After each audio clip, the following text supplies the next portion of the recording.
왜 신앙생활을 오래 하고 말씀도 보고 아는데, 그리고 기도도 하는데 마음은 여전히 무겁고 때로 어두운가라는 것입니다. 이 부분을 놓고 기도하는 중에 말씀에서 이 성경은 그 이유를 우리에게 분명히 말해주고 있는 것을 보게 되었습니다. 이유는 이렇습니다. 감사가 사라지면 마음은 어두워진다라는 거예요. 로마서 1장 21절에 그 이야기가 나와요. 하나님을 알지만 하나님을 영화롭게도 아니하고 감사하지도 아니하니까 오히려 그 생각이 허망해지며 미련한 마음이 어두워진다라고 이야기를 해요. 또 디모데후서 3장 1, 2절에 보면 말세에 고통하는 때가 이르는데 그 이유가 감사하지 않는 마음 때문이다 라고 성경이 이야기하는 것을 보았습니다. 그러나 이것을 다르게 보면 반대로, 그럼 우리 마음에 감사가 회복되면 어떤 일이 일어나느냐? 우리 마음이 다시 밝아진다는 것이죠. 우리 믿음도 살아난다는 것입니다. 그래서 오늘 바울은 이 골로새서 말씀을 통해서 이렇게 말해요. 평강도 하나님의 말씀도 예수님의 이름으로 사는 우리의 삶도 결국은 감사라고 하는 열매로 완성이 된다는 거예요. 그래서 이 뉴욕에서 리디머 처치로 유명한 팀 켈러 목사님은 이렇게 이야기를 했어요. 감사하지 않는 마음은 결국 하나님을 필요로 하지 않는 마음이다. 왜 감사가 믿음의 완성인가? 왜 감사를 믿음의 열매라고 말하는가? 그렇다면 나는 지금 신앙인으로서 또 아직까지 신앙인이 아닐지라도 우리의 삶 속에서 나는 감사하는 마음으로 살아가고 있는가? 감사로 믿음을 살아내고 있는가? 라는 부분입니다. 왜 감사가 믿음의 완성이고 믿음의 열매인가? 그 첫 번째 오늘 바울이 말해주는 골로새 말씀은요, 감사는 마음을 지키는 힘이라는 거예요. 감사가. 그래서 바울이 오늘 15절에 그리스도의 마음이 너희 마음을 주장하게 하라 라고 말합니다. 여러분, 여기서 주장한다라는 말은 우리 마음을 다스린다, 우리 마음의 주도권을 잡는다, 이런 의미입니다. 그러니까 우리의 마음이 계속 흔들리지 않습니까? 우리 마음이 흔들리는 상황은 끊임없이 펼쳐집니다. 말씀드리는 경제적인 압박이 있을 수도 있고요, 어떤 인간관계일 수도 있고, 건강의 문제일 수도 있고, 불확실한 미래의 걱정일 수도 있고, 또 요즘 이제 수능, 우리 시험 치지 않습니까?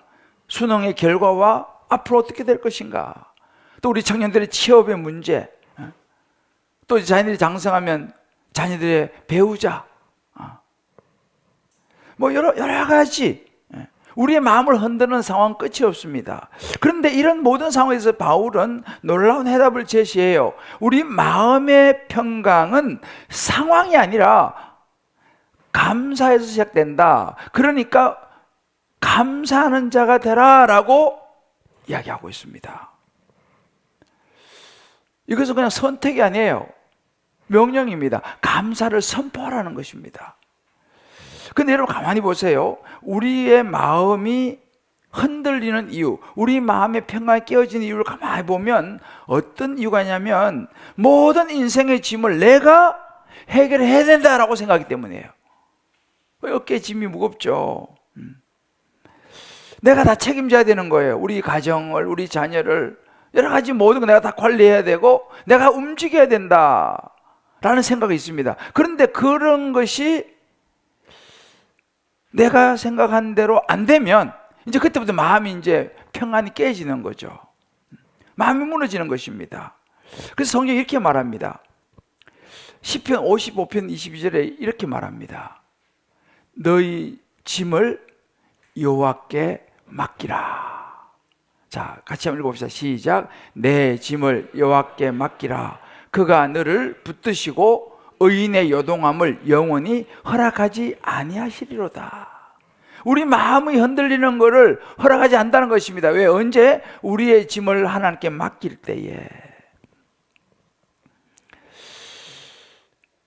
그러니까 평강은 내가 막 뭐를 붙잡으려고 할 때 오는 것이 아니고 우리의 삶의 모든 것을 하나님께 맡길 때에, 하나님을 신뢰할 때 우리에게 주어지는 선물이다 라고 말하는 것이죠. 그러니까 우리가 감사는 여러분들 단순한 감정인 것 같은데요, 성경은 말합니다. 이 감사는 단순한 감정이 아니라 맡긴다라는 고백이다. 그래서 우리가 이렇게 말합니다. 팀 켈러는요, 감사는 우리가 하나님이 하나님 되심을 인정하는 가장 실제적인 방식이다 라고 이야기해요. 쉽게 말하면 하나님께 맡기는 거죠. 하나님이 하나님 되심을 인정하는 것입니다. 하나님 책임져 주세요. 그것이 감사다라는 것입니다. 근데 우리 인생은 말씀드린 다양한 시험들이 다가오지 않습니까? 그럴 때 야고보 사도는 이렇게 말합니다. 너희가 여러 가지 시험을 당하거든 우리가 일들이 많다는 것입니다. 이런저런 일들이 일어나요. 그때 온전히 기쁘게 여기라 라고 이야기합니다. 여기서 아니 여러 가지 힘든 일이 다가오는데 어떻게 기쁘게 여길 수 있느냐, 그게 기쁜 일이냐, 여러 가지 시험이 기쁘다는 게 아니고 그 시험 속에서 하나님이 나를 도우시고 하나님이 내 자녀를 도우시고 인도하신다는 사실을 내가 믿기 때문에 감사할 수 있다는 것이에요. 할렐루야. 그래서 감사를 하게 되면 불평이 끊어지고 우리가 말하는 믿음의 방패를 들어 올리는 능력이 된다라는 사실입니다. 그래서 이 존 파이퍼는 이런 이야기를 했습니다. 감사는 뭐냐? 우리의 영혼을 지키는 하나님의 방패라는 거예요. 어떤 마음에 힘든 걱정, 근심이 올라오면 감사해버리라는 거죠. 그러면 우리의 마음을 그 감사가 지켜준다라는 사실이에요. 자, 우리 옆에 분에게 이렇게 하면서 서로 이야기하십시다.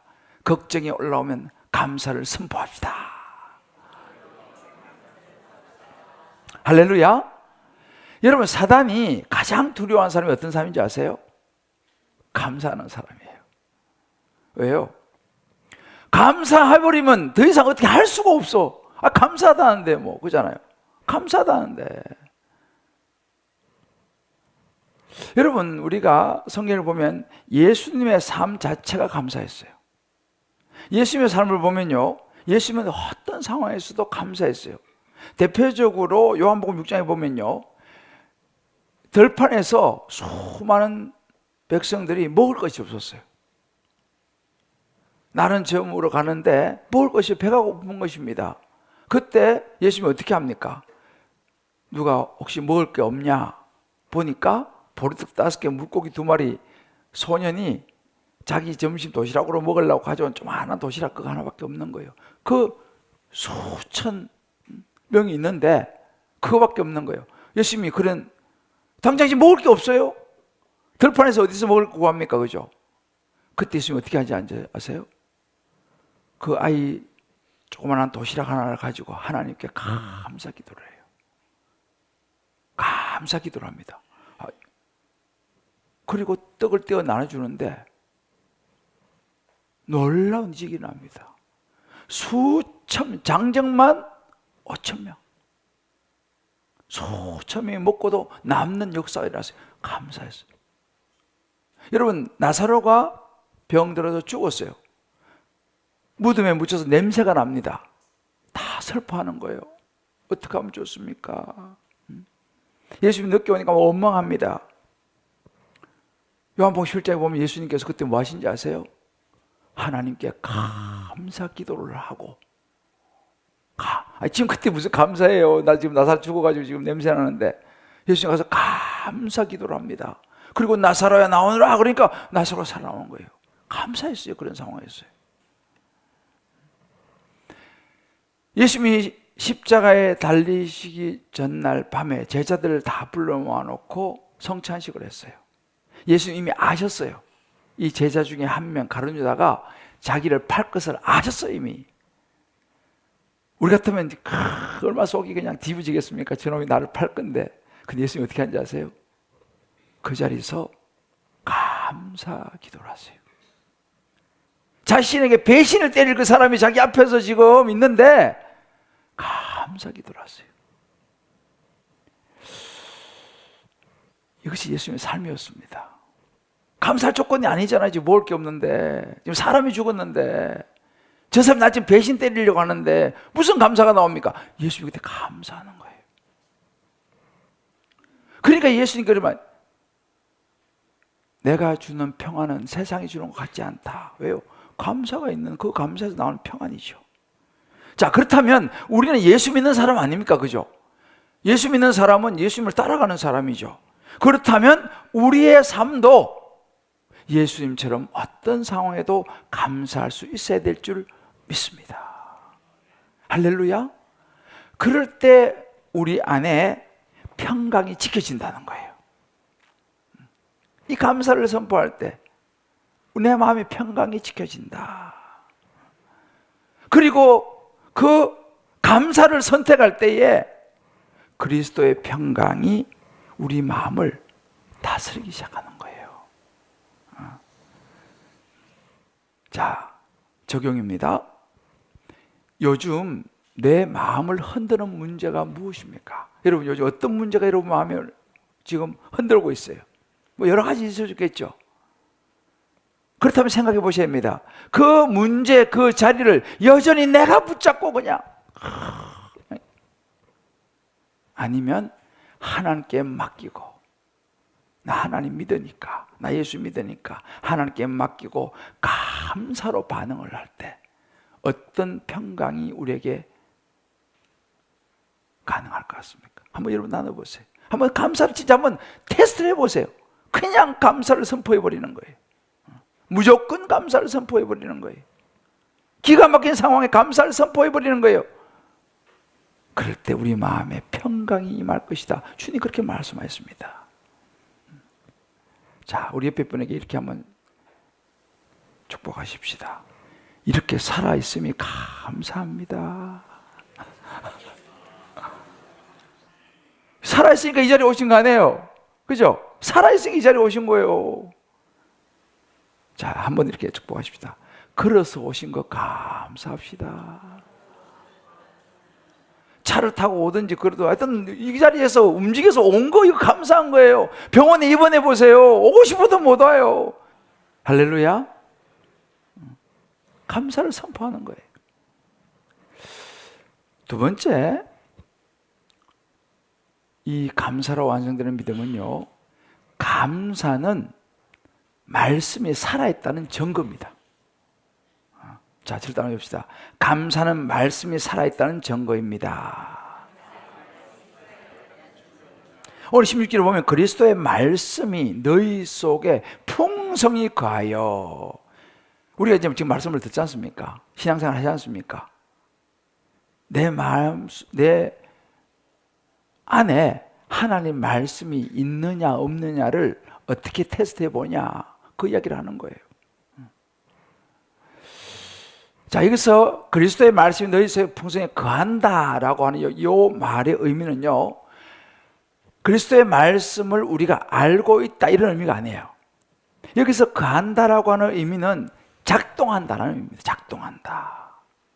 그 말씀이 내 안에 작동하는 거예요. 오늘 제가 이제 이걸 설교하지 않습니까? 이거 들으면 이 설교가 여러분 안에 작동을 해야 되는 거예요. 이걸 거한다 그래요. 이 말씀이 비춘다. 이 말씀 때문에 내가 어떤 결정을 하게 되는 상태, 이것이 거한다라고 하는 거예요. 이게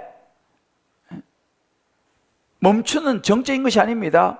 움직이는 동적이에요. 동사예요. 하나님의 말씀이 너희 속에 풍성히 거한다라고 하는 것은 말씀이 내 안에서 작동한다라고 하는 의미입니다. 그러니까 다시 말하면 하나님의 말씀이 내 안에서 살아있으면, 죽으면 움직이지 않잖아요. 살아있으면 어떻게 되냐? 이 말씀을 들으면 내 생각이 정리가 되는 거예요. 또 내 감정이 막 올라가지 않습니까? 감정이 이제는 컨트롤 되어집니다. 감정이 다루어져요. 그러면 그 말씀이 내 생각을 정리하고 내 감정을 다스리게 되면 우리가 살아가는 삶의 선택이 달라지기 시작해요. 뭘 따라서요? 말씀을 따라서. 그것이 말씀이 우리 안에 거한다라는 의미입니다. 그래서 예수님께서 요한복음 8장 31절에 이렇게 말씀하셨어요. 너희가 내 말에 거하면 참으로 내 제자가 되고, 이렇게 말했어요. 이 말은 뭐냐면요, 누가 제자냐? 하나님의 말씀이 그 사람 속에 들어가서 움직이고 그 사람의 생각을 정리하고 그 사람이 말씀에 따라 선택을 하게 되면, 여기 거하면이에요, 그런 사람이 내 제자가 된다라고 하는 의미입니다.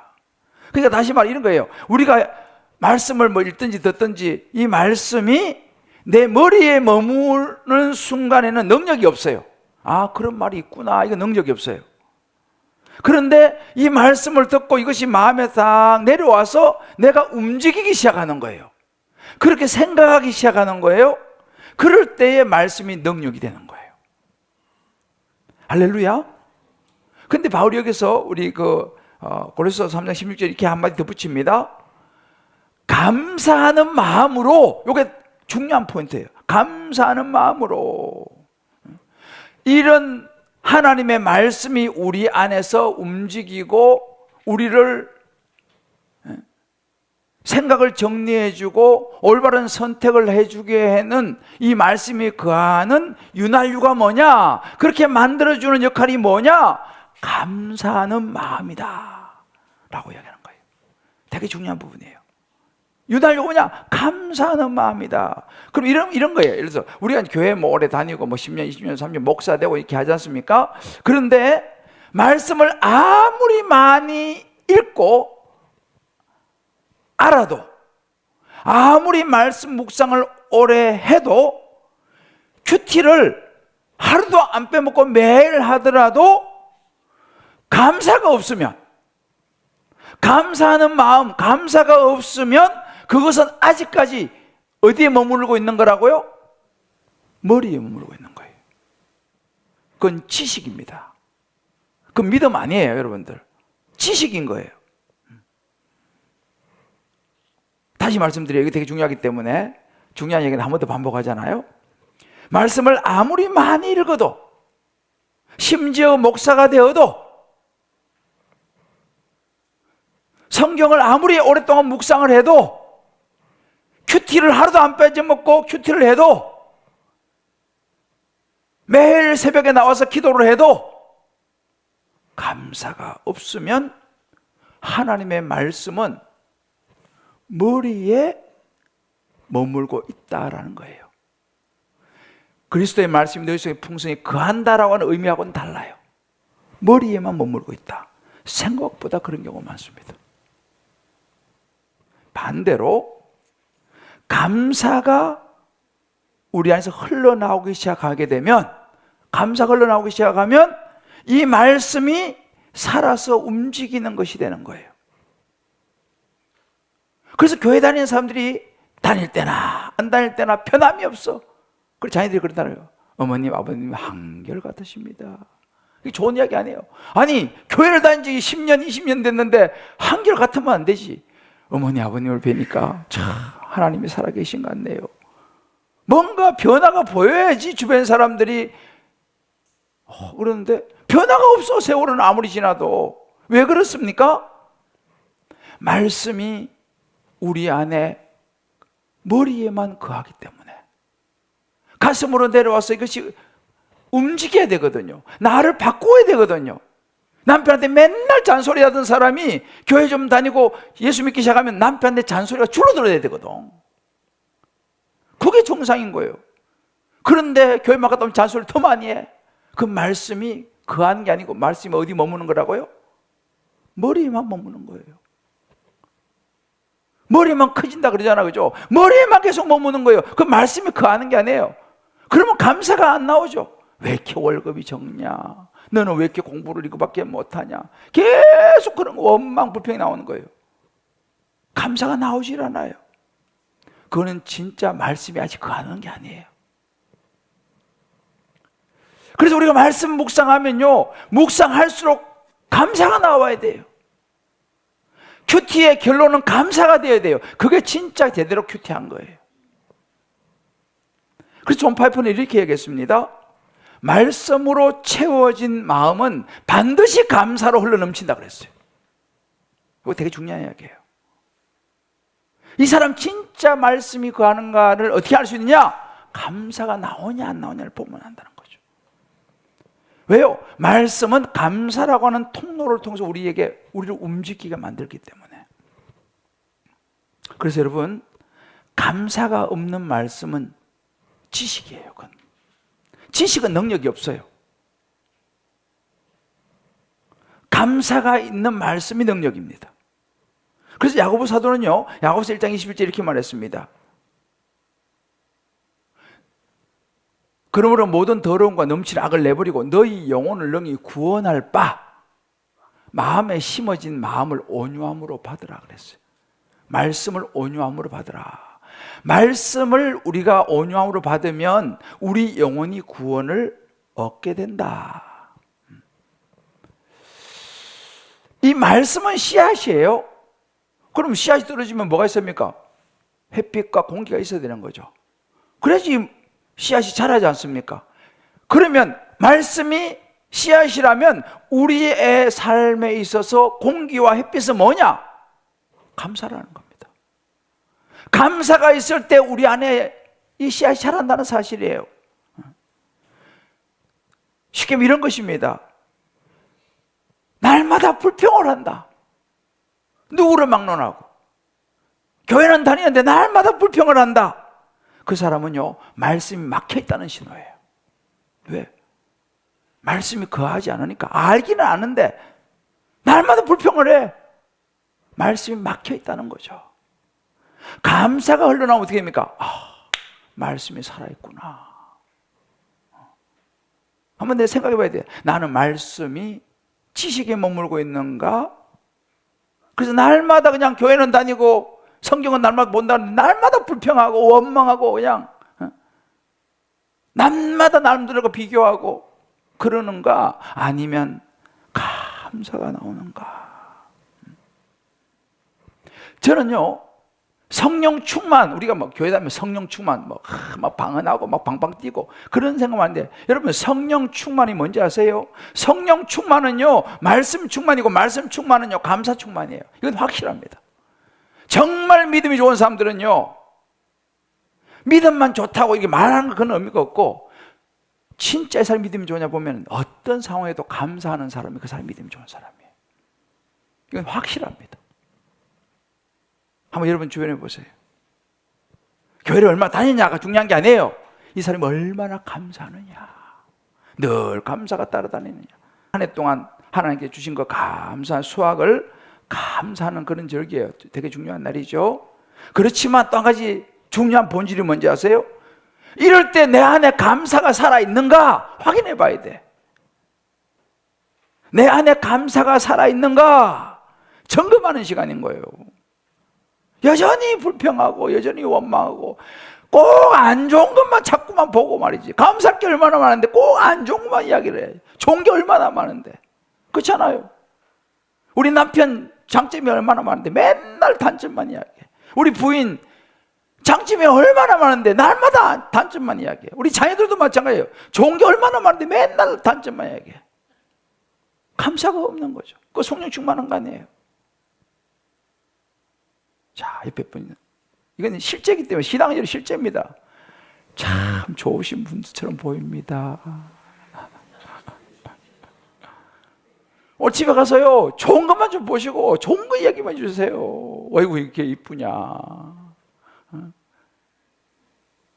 제가 그저께인가 우리 집사람이 30년, 20년인가 전에 사진을 우리 카톡방에 올렸어요. 아유, 세월이 많이 지나서 내가 많이 늙은 것 같다 그렇게.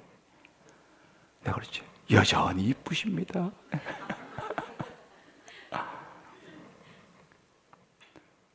세월이 지나면은 뭐 얼굴도 바뀌는 거지. 그래도 얼마나 감사해요. 살아있으면 감사하죠. 할렐루야.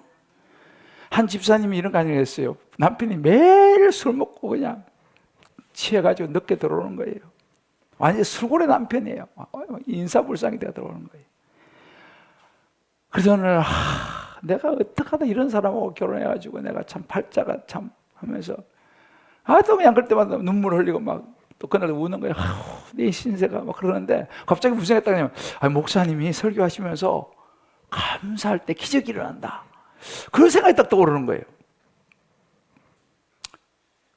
그래, 그럼 맞아. 목사님께 그래서 말씀하셨지. 그럼 감사함을 뭘 감사할까 하니까 감사할 생각이 없어. 감사할 게 없는 거야. 아무리 생각해도 감사할 게 없어. 그래서 무슨 생각이냐? 감사할 것이 없어서 감사하다. 이렇게 시작한 거예요. 그런데 제가 보니까 그래, 그래도 혼자 사는 것보다는 맨날 술 먹고 하는 남편이라도 있어서 감사하고, 언젠가는 저 남편이 좋은 남편 될 가능성이 있어서 감사하고, 술에 취해도 다른 데 가지 않고 집에 찾아와서 감사하고, 토요일은 술을 또 더 많이 마셔가지고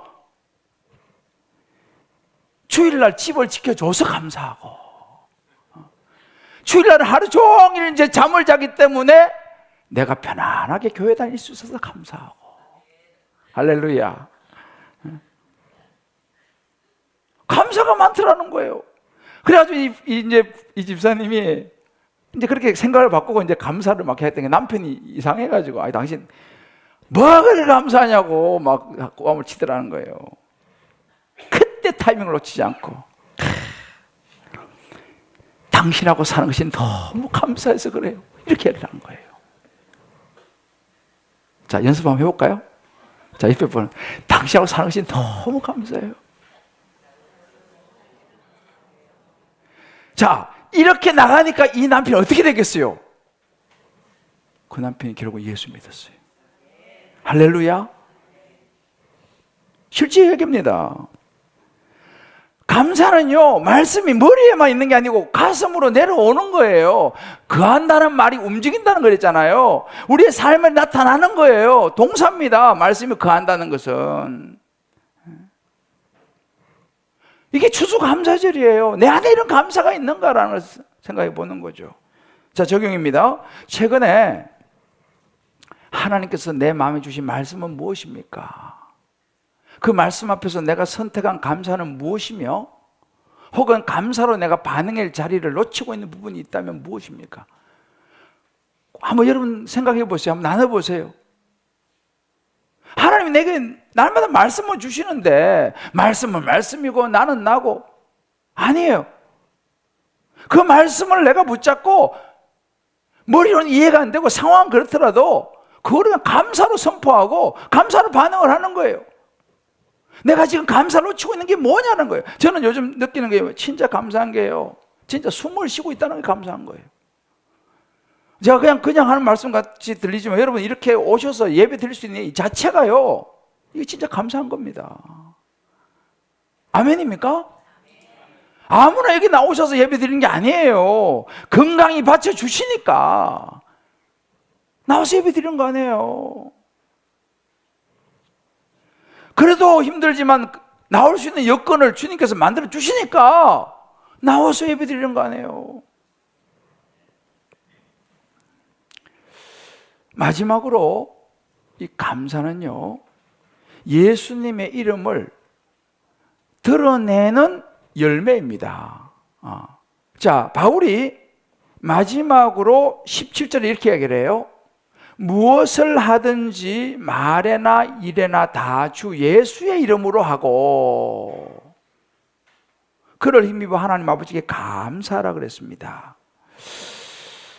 우리가 예수님의 이름으로서 가끔 이제 교회 다니는 사람들이 뭐 예수 이야기 잘하잖아요. 뭐 예수 이름으로 하고 뭐 예수 이름을 말하는데, 여러분 그냥 말로만 뭐 예수 이름으로 뭐 예수 이거는요, 죄송하지만 그냥 종교적일 수 있어요. 말이야 뭐 얼마든지 예수 뭐 얼마든지 잘할 수 있지 않습니까? 그냥 예수 이름으로 그냥 갖다 붙이는 말이 아니에요. 사실은 예수의 이름이라고 하는 것은요, 그 말 속에 그 우리의 삶의 방향, 목적, 동기의 중심, 이것을 예수님께 두는 걸 의미해요. 그냥 뭐 예수 이름에서 이런 의미가 아닙니다. 그 바울이 그런 이야기를 하는 거예요. 예수 이름을 우리 마음의 중심에 둘 때에 그 삶의 결론은 언제나 감사라는 거예요. 뭘 하든지 말이죠. 말을 하든지 일을 하든지 주 예수의 이름으로 한다면 그건 감사가 되어야 된다. 근데 이 말은 뭐냐면요, 감사는 예수님이 내 삶의 주권자라고 하는 사인이라는 거죠. 예수님 내 삶의 주인이십니다라는 사인이 이게 뭐예요? 감사라는 거죠. 왜? 예수님의 마음으로 말하고, 예수님의 마음으로 일하고, 예수님 마음으로 행동하고. 여러분, 골로새서, 오늘 이 말의 골로새서는요, 바울이 로마 감옥에서 쓴 편지입니다. 감옥에서 편지 쓴 거예요, 지금 이 내용이요. 자, 그러면 이 감옥에서 여러분 뭘 감사할 게 있겠습니까? 그 당시 감옥이. 그렇잖아요. 감옥에서 무슨 감사할 게. 그런데 바울이 감사 이야기를 가장 많이 한 것이 감옥에서 쓴 편지가 있어요. 에베소서, 빌립보서, 골로새서. 이런 옥중서신이라 그래요. 이런 감옥에서 쓴 편지에서 가장 감사 얘기를 많이 해요. 기뻐하라 이런 얘기를 가장 많이 합니다. 사실은요. 어떻게 그게 가능하냐라는 것입니다. 그가 몸은 감옥에 갇혀 있었지만은 예수님이 항상 그 마음속에 거하고 계셨어요. 예수님이 함께 계셨어요. 이럴 때 감사가 나오는 거예요. 그래서 제가 했잖아요. 진짜 예수 믿는 사람은요, 감사하는 사람이에요. 감옥에서도 그 사람 진짜, 우리가 진짜 예수 믿는 사람과 가짜라 그런 좀 그렇고 좀 희미하게 예수 믿는 사람 차이는 뭐냐? 감사에 있어요. 바울이 지금 그랬거든요. 빌립보서도 감옥에 쓴 편지입니다. 빌립보서 4장 6절 이렇게 말합니다. 너희 구할 것을 감사함으로 하나님께 아뢰라 그랬어요. 감사함으로. 기도도 감사함으로 해라. 그러니까 바울에게 있어 감사는 옵션이 아니었어요. 신앙 고백이었어요. 호흡처럼 감사하는 거예요. 호흡처럼. 신앙 고백이에요. 그러니까 바울에게 있어서 감사는요, 어떤 상황이 아니었어요. 상황이 좋으면 감사하고 상황이 안 좋으면 그냥 아니었어요. 상황이 상관없어요. 예수님을 신뢰하는 믿음에서 감사가 나오는 거예요. 할렐루야. 그래서 정말 우리가 예수 이름으로 산다는 것은, 예수 믿는다는 것은 뭐냐 하면요, 내 감정대로, 내 생각대로, 내 권리대로 막 하는 거 아니에요. 예수 안 믿는 사람들은 뭐 그렇게 살아도 뭐 누가 뭐라 하는 사람 없어요. 그러나 예수 믿는다고 하면 우리 그렇게 살면 안 돼요. 예수를 믿는다고 하면 예수님의 이름을 드러내는 삶을 살아야 되거든요. 때로 그것이 내게 불이익이고 기분이 나쁘고 억울하고 여러 가지 일들이 있다 하지만 예수님의 이름을 드러내는 삶을 사는 것, 그게 감사입니다. 남들 다 욕할 때 욕 안 하는 거예요.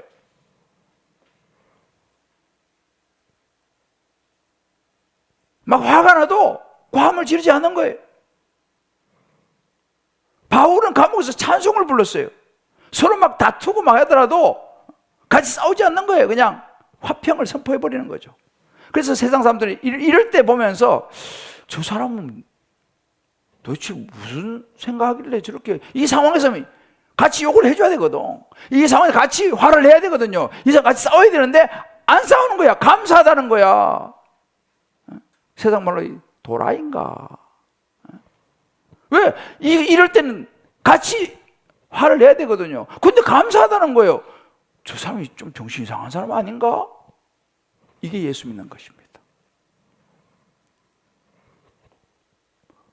그게 다른 거예요. 예수 믿는 사람은 하나님을 신뢰하니까 감사하는 거예요. 우리가 여러분 에베소 교회가요, 첫사랑을 잃어버렸다 그랬습니다. 첫사랑 잃어버린 게 뭡니까? 우리 신앙의 믿음이 떨어졌다. 뭡니까? 감사와 기쁨이 사라졌다는 거예요. 감사가 사라지면 어떻게 되는지 아세요? 신앙은 의무가 돼요. 의무. 신앙생활이 의무가 주일날 의무가 되는 거예요. 의무가 되면 어떻게 되냐? 변질이 시작됩니다. 예배가 막 지루해지는 거예요. 기도가 막 부담스럽고 봉사성경도 막 지루하는 거예요. 여러분, 이런 사람이 있어요. 믿음은 있는데 기쁨이 없습니다. 예수님은 사랑하는데 교회가 너무 힘들어요. 여러분, 그런 것은 이렇게 번역됩니다. 예수 이름이 아니라 내 이름으로 살고 있다 이 말이에요. 내 이름으로 사는 거예요. 모든 기준이 나예요. 그러나 반대로 어떤 상황에서도 감사가 나온다면요, 그 사람은 예수님과 연결되어 있어요. 그 사람이 진짜 신앙인이에요. 제가 지난 5월 달이었어요. 제가 칼레톡에 제가 지금 이제 서울 대표로 섬기고 있는데, 그분은 저 경북 대표분이에요. 그 목사님 아들이 41살이에요. 의사예요, 의사. 잘 나가는 의사예요. 어린 딸 하나 있고, 젊죠, 41살인데. 어느 날 갑자기 세상을 떠났어요. 목사님 아들이에요. 그러니 그 보고가 우리 카톡에 다 올라왔더라고. 깜짝 놀랐습니다. 이게 무슨 일이냐? 그 하나밖에 없는 아들이 말이죠. 그 젊고 앞길이 창창한데 갑자기 세상을 떠났어. 교회도 뭐 난리 났죠. 40주년을 앞두고 또 그런 일이 생겼어.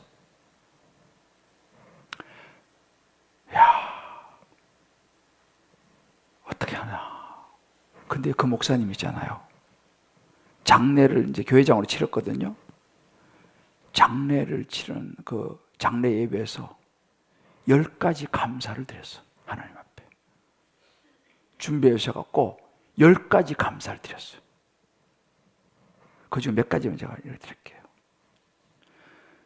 천국 먼저 가 있는 사랑하는 아들 때문에 천국 소망에 대한 확신과 사모함이 더욱 넘쳐서 감사드립니다. 사랑하는 아들과 40여 년을 함께 살면서 아들 때문에 수많은 기쁨과 보람을 누릴 수 있어서 감사합니다. 사랑하는 아들로 인해서 큰 시련을 경험하고 있지만 이것이 우리 가정에 하나님이 인정하시고 있다는 증거임을 알고 감사함으로 받아들이고 있음을 감사드립니다. 우리 가정은 지금은 가장 큰 시련인 것 같지만 환난은 인내를, 인내는 연단을 소망을 이루게 하여 합력하여 선을 이룰 것을 믿고 감사드립니다. 이런 10가지 감사를 장례에서 드렸어요. 여러분, 어떻게 생각하세요? 감사는요, 감정 조절이 아닙니다, 여러분들. 예수의 이름을 드러내는 거예요. 이게 복음의 정인입니다. 그리고 40주년 떡을 해갖고 우리 그 칼렛 임원 목사님 다 보냈어요. 저한테도 뭐 떡인지 하여튼 과일이 뭘 보내왔어요. 40주년에.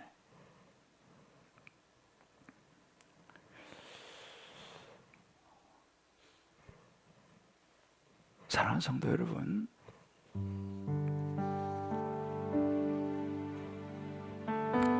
앤디 스탠리가 그런 얘기를 했어요. 세상은 성공한 그리스도인이 아니라 고난 속에서도 감사하는 그리스도인을 주목한다 그랬어요. 중요한 이야기예요. 여러분, 감사가요, 세상을 향한 강력한 도전이에요. 예수 이름을 증거하는 증거가 뭐냐? 감사입니다. 그 목사님의 그 감사 앞에 제가 고개를 숙였어요. 진짜 이 목사님, 예수 믿는 목사님 확실하구나. 천국 소망이 확실하구나. 그 성도들이 그 슬픔 속에서 큰 힘을 얻었어요. 큰 힘을 얻었어요.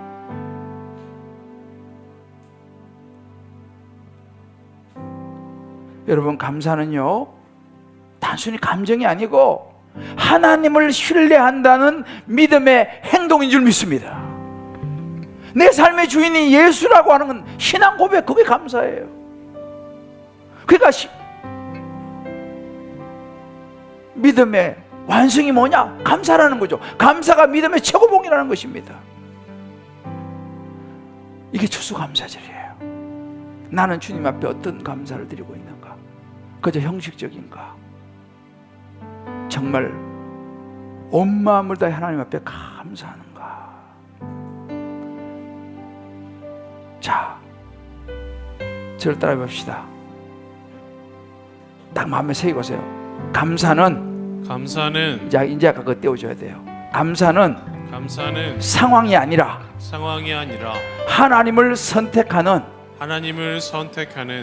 믿음이다. 다시 딱. 감사는 상황이 아니라 하나님을 선택하는 믿음이다. 집에 가서 붙여놔요. 상황이 아니에요. 하나님을 선택하는 믿음이에요. 오늘 이 자리에서 다시 우리는 감사를 선포하고, 이제 내가 어떤 일이 있어도 감사할 거다. 항상 감사할 거다. 감사거리만 찾을 거다. 불평, 원망 던져버리고 감사할 것만 찾자. 하루에 3가지라도 감사를 생각하자. 다락방에서 제가 이제 적용할 것 때문에 제가 다락방에서 쭉 이야기를 해드릴 테니까 다락방에서 한번 나눠보세요. 자, 우리 좌우에 한번 이렇게 딱 서로 가족들 손도 좀 잡고 선포하십시다. 이제 우리는 무조건 감사요. 상황이 아니라 믿음입니다. 감사하며 삽시다. 감사하며 삽시다. 할렐루야.